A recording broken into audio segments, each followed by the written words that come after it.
All right, welcome back. Well, yes, indeed, it will be a big weekend preceding Monday. How will things play out? Yes, they've announced a phased easing of this lockdown, the first phase, announced, made public by the PTF COVID.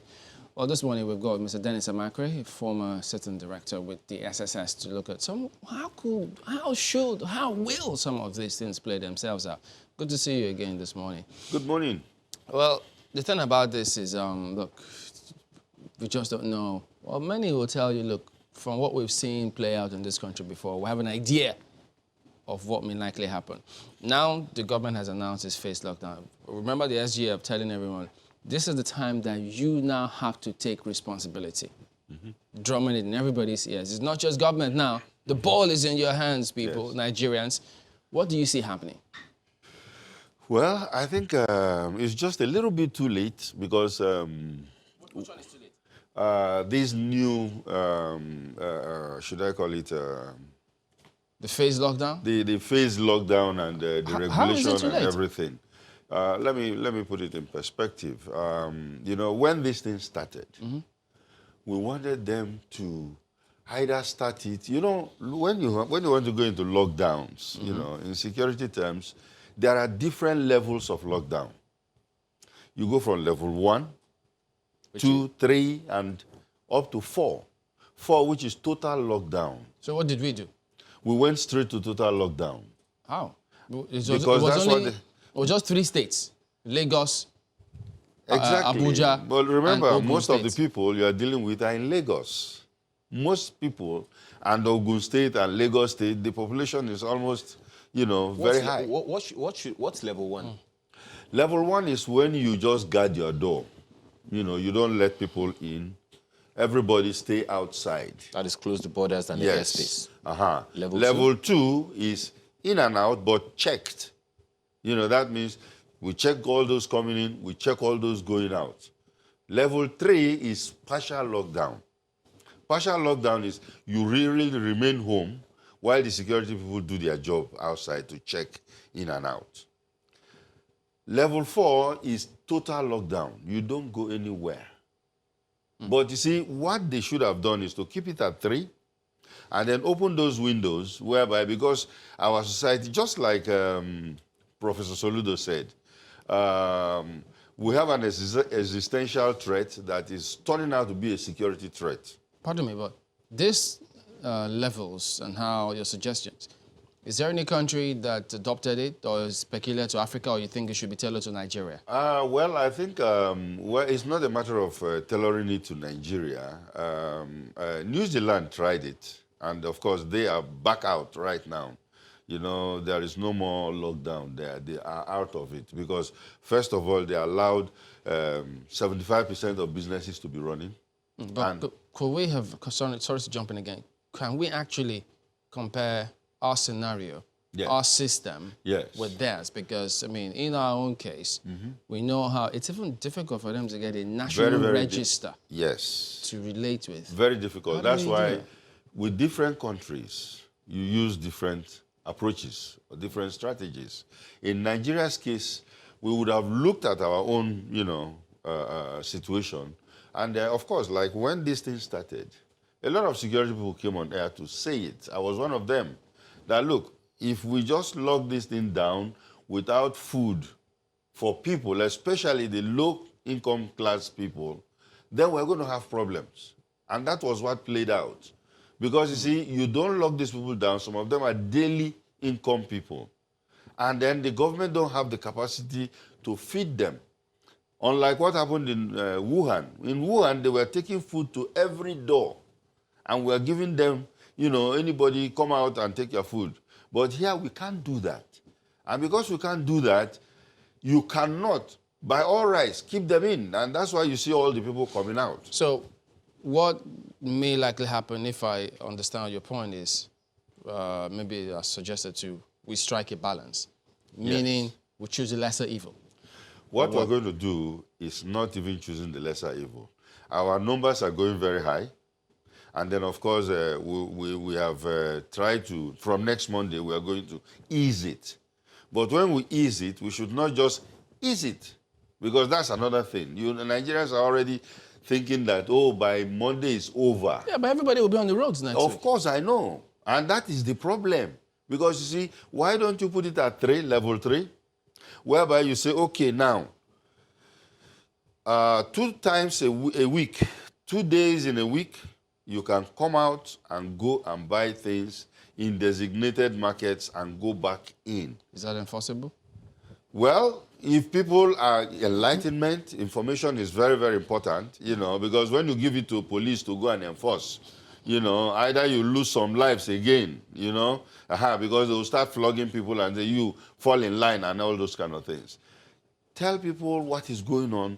Let this fight be our fight. Just like you said, the SSG said, let it be our fight. But right? you also said, forgive me, you also said the other time that most people in Nigeria, they are daily earners and daily spenders. So if we do this, if we go about it this way that you're suggesting from Monday, as the PTF and the president have suggested, how do you see that playing out? Because if they only have to go out 2 days in a week, will they be able to make enough money? The daily earner will plan.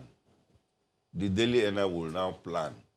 If I have a mudu of gari, I'm going to keep it for 2 days before I can go out and get another one. So he will plan, But when you just lock him down, he finish eating what he's eating, and then the next thing is to go out and look for more. Okay, now we are going out from Monday, from what the PTF and the president have said, and in phases and at certain times. Well, of course, the suggestion is still to a large number of people, if you don't have to go out, then stay at home. But most people will definitely want to go out, having been locked in so far. Even for boredom's sake, they'll go out. Exactly. Yeah. But from a security perspective, what are the things we should look out for? Well, they have already said that one of the rules or exemptions or enforcements that we need to do is to put on our face masks. That also raises another security problem, because now, I tell you, in fact, there was a joke I saw online yesterday where somebody was saying, this face mask is really very good because I was passing by a guy, I was owing him money and he didn't recognize me. So you find out that so now I have to look twice. You have to look twice, and in the security area now it becomes a big threat, whereby robbers and all kinds of criminally minded people are going to cover their faces, and you don't know them anymore. CCTVs cannot pick them again, So that is another one, and we have to be very, very careful with that. Security agencies have a lot of work to do now. Do you see us having the capacity to deal with this? Well, when I say security agencies have to have a lot of work to do, it also flows down to all of us. You see, security is everybody's business. So we, too, should be watching out. If you see somebody who is making extra effort to conceal his identity, you look at him more carefully and maybe try to say, hey, who are you? Because these are things that are going to rise up. In the enforcement of this that you just said now, don't you see a risk of heightened human rights violations? Well, that's another thing why we should talk to our security forces. I don't know why policing is so difficult for us. We are still carrying that colonial mentality. Police is a service to the people.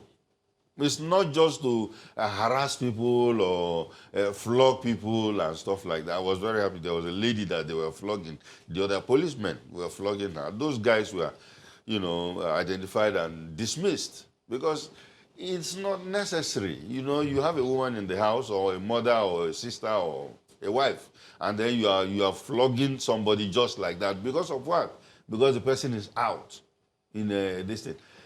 Redirect them. You are not supposed to be here, go back. It's a simple thing. You don't have to start, looking as if it's a situation of war where you have an enemy to deal with. How much can security agencies do to help the country, supplying information to health, medical practitioners, without credible data for the security agencies to even deal with, for instance? Well, I don't know. We don't have a central data system in Nigeria, but where security can actually come in, and when we say security in this terminology now, we're talking also with military. You know, I was very happy. You know, I've always been against military getting involved in internal security, but this is an emergency where, you know, the military can come in. And the other day I saw a well-fitted hospital where you can carry coronavirus patients from one location to the other. You know, the NCDC people said yesterday that we have about 3,500 beds available nationwide, and our cases, Lagos is becoming congested. So they can move some people to some areas, and the Air Force can do that. In fact, I was surprised they were doing face masks. The Air Force had a full tailoring services that produces face masks. And these they are giving out to people, you know. So these are things that they could do. And then, of course, for information, I think the right people should come out. National Orientation Agency, I keep on shouting on that. You know, apparently they are just sleeping. Because this is the time they are supposed to come out, tell Nigerians what's going on, enlighten them. The press is doing their own, okay? But we need all the other people to also come out and do their own. Now they say this is going to be phased. We know that there will be people who shouldn't be on the roads who will be on the roads. Yes. What can government do? I think it's still talk to them, talk to people, and then let the security people redirect them. You know, let them have checkpoints, but those checkpoints are not to either collect money or whatever. But we know when we say let there be checkpoints, we know the attendant challenges. We know that they will bring. We know, but these are huge Nigerians. traffic. You see, the problem we have is that the leaders have the right ideas. But the foot soldiers on the road, you know, misinterpret the whole thing. So that there seems to be us and them kind of scenario. Yes, that gap of information on what nationality or national security or peace should be. It would seem then that from all we have said so far, it would seem then that the people don't seem to have a buy-in to the recommendations of government. Exactly. Why do you think that is? Is it a problem of mistrust or misunderstanding? There's it's a mix of all of them. You know, sometimes mistrust, sometimes lack of information. It's the same thing with Boko Haram. Remember? Boko Haram took 10 years because Nigerians were not buying. In fact, they think it's a war in the northeast. There is their problem there. Nobody was interested inside Nigeria until it started creeping into the country, you know. So Nigerians have not been taken along. I think that's one thing that we want to look at. It's a very, very serious issue where take Nigerians along in all these policies you are bringing up and let them be part of it. You know, and when you do that, it will be easy because if we want to fight a war together, we win. It's not that government is groping in the dark, are they? Because we expect that the Secret Service would have done some strategic planning, strength, weakness analysis, and submitted those to perhaps government, who would then communicate to health authorities or agencies. So then they have some information that they can work with, don't they? They do. I think even the security agencies are giving out a lot of intelligence to the government, to the health people, you know, certain intelligence that are coming in, especially when it comes to finding local solutions to this particular problem. You know, things like that are going on. But I think they should be they should be more intense, you know, whereby you want to tell government exactly what's going on. Listen to the public, have a feel, and then you can tell. Because see, many people in government have this executive myopia whereby they don't feel or know exactly what is happening. Before Aya can tell me he can hear traffic on Terminal Bridge, because on Monday, if they say close by 3 p.m., and then how people getting home, it's going to be a challenge in Lagos. Yes. I mean, that much we know. Yes. We expect some sort of response from the police, security agencies, in terms of how they're going to position themselves, their work schedule, how they identify people as a result of the compulsories of face masks, as you have identified. Yeah. Should we see these things naturally when Monday comes? Well, you will see a lot of face masks on the road. A lot of people will wear them because everybody is hunting for face masks now. Face masks now. But you see, these are the problems. When we are planning for a situation like this, we should also factor in things like, how is the traffic going to be? Like in Lagos now, you're talking about third mainland. You know, if you are very proactive about it, you say, okay, we are going to have a lot of traffic on the road. Why don't we open up the other side? Just like when they were repairing the bridge, you open up some lanes on the other side in the morning period. And in the, you know, in the evening when people are closing from work, you can also open up because the other area is totally free. You know, these are things they can do. There are too many, either redirect traffic and all those kind of things, but these are things that are very, very commonsensical. We are very close to the end of this segment, but let me just ask you this one. What would you recommend to the people? Because just as you said, security is everybody's work, not just that of security agencies. So what kind of precaution, security-wise, would you be recommending to people who will be going out tomorrow? What I want to tell people is that coronavirus is real. Many people don't understand. Many people don't agree that it exists. And of course, you have to agree that it exists before you want to do something about it. You know, it's real. It's so real that if government say, stay at home, please stay at home. Wash your hands, you know, do those things because you don't know where you're going to pick it up. And it's a simple thing to do. So I think the simple information is that we have to buy in and we have to see what is happening as our own. Yeah, we will watch and see how this plays out. But, well, yeah. Thank you for your thoughts this morning, Mr. Thank Michael. you very much for having me. Yes, indeed. So we will be back in a moment. We've got just one more thing to highlight to you. Don't go away.